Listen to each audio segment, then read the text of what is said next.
Balushahi recipe एते सुआदिया आउ एते टेस्टी। आपण जदि फर्स्ट टाइम किछि मिठा बनैबा पई चेष्टा करछन्ती ताहले एई बालुशाही टारु ही आपण स्टार्ट करंतु। एई रेसिपीटा एते सुआदिया आउ एते जुसी क्रिस्पी भी हेइ थाए, खाइबा पई बहुत बड़ा टेस्टी लागि थाए।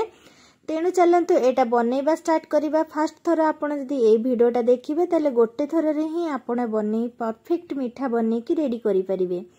फर्स्ट 2 कप मैदा नहीं गली, तापरे बेकिंग पाउडर टिके देबे, तापरे एठी घियो देबे। मु एठी घियो देई दउची 3 चम्मच। अब भले से आमे सेटा को ए भलिया मिक्स करि नबा, बढ़िया से मिक्स करिबा। ए भलिया हाथ रे आमे जदि भले से मिक्स न करिबा ताले एटा भले से क्रिस्पी होबनी। तेल को आमे बढ़िया से मैदा रे ए भलिया मिक्स करिबा। देखो मुठा करिबे जेमती आपनकर ए भलिया बाइंड होबा दरकार। जदि आपनकर बाइंड न होची ताले आपण आउ टिके तेल देकी भल से मिक्स करंतु। तापरे अल्प पानी देकी आपण ए भलिया गोळंतु। डोटा पूरा बढ़िया से गोळेबा दरकार। बेसी आपण चकटिबेनी, बेसी चकटिले एहार लेयर भल हबनी। तो सेथि पई आपण अल्प एको चकटिबे। देखंतु ए भलिया चकटिकी अल्प चकटिकी आपण ए भलिया रखी देबे 10 मिनिट रेस्ट पई।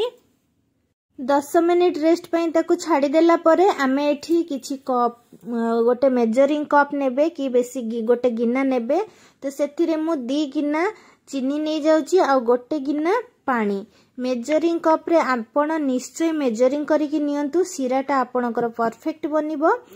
तापरे एटी देखंतु चीनीटा मेल्ट हे गला परे मु किछि गुजराती कुटिकी दे देछि। आपणक पाखरे जदि गुजराती गुंड अछि ताहले आपण देई परिबे। फूड कलर टिके दे दोछि भल कलर आसीबा पई। आपणक पाखरे जदि नाही तो किछि दबा दरकार नाही।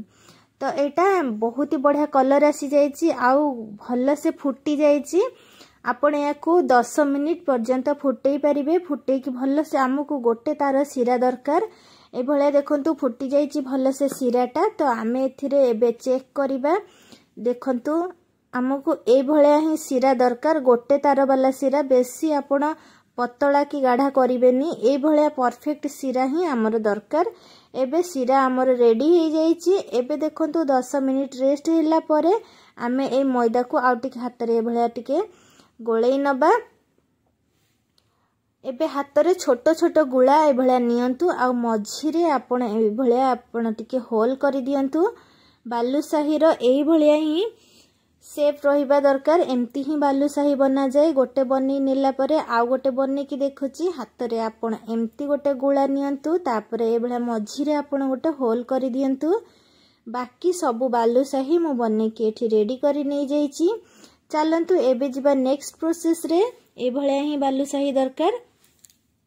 तेल फास्ट गरम हे गला परे आपण सेथिरे गोटे गोटे करिकि बालुशाही ए भले आमे दे दबा। देखंतु बेसी हाई फ्लेम रे गरम तेल रे आपण बालुशाही गुडा को देबेनी, काहे कि ना जल्दी बाहर पटु आपणकर बालुशाही हेई जिवो आपनको लागिवो किंतु भीतर पट कंचा रहि जिवो। तो सेथि पई आपण फास्ट लो मीडियम फ्लेम रे आमे ताकू फ्राई करिबा ए भलिया। तापर लास्ट टाइम ताकू हाई फ्लेम रे कलर पई टिके फ्लेम टा चेंज करि दबा। एबे गोटे साइड रो हेई गलानी, आ गोटे साइड रे आमे ताकू उल्टेई दबा। गोटे साइड रो कलर देखंतु केमती चेंज हे जाइछि, बहुत सुंदर देखा जाउछि बालुशाही गुडा को।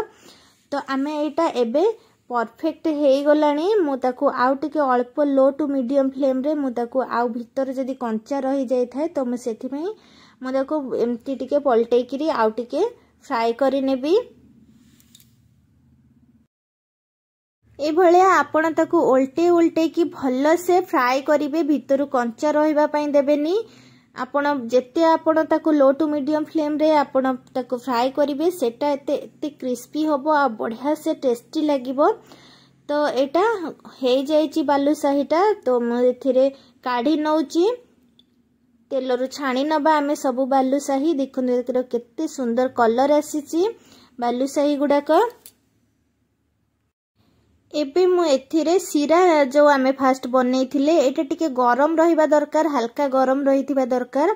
आ बालुशाही भी टिके गरम रहिथिबा दरकार। तो आमे एथिरे 2टा गरम रहिले मझिरे जो आपनकर सिरा गुडाक पसिबा पय भलो जल्दी पशिजिब आ बढ़िया जुसी बालुशाही बनिकी रेडी हो सबु जाक बालुशाही मु एमती रखीदेला सिरा रे 10 मिनिट रेस्ट पे छाड़ी देइथिली ताकि ता मझिरे जो सिरा गुड़ाक पशिजिब बढ़िया टेस्टी लगिबो जुसी लगिबो 10 मिनिट पर देखंतु यार कलर कितनी सुंदर आसीची।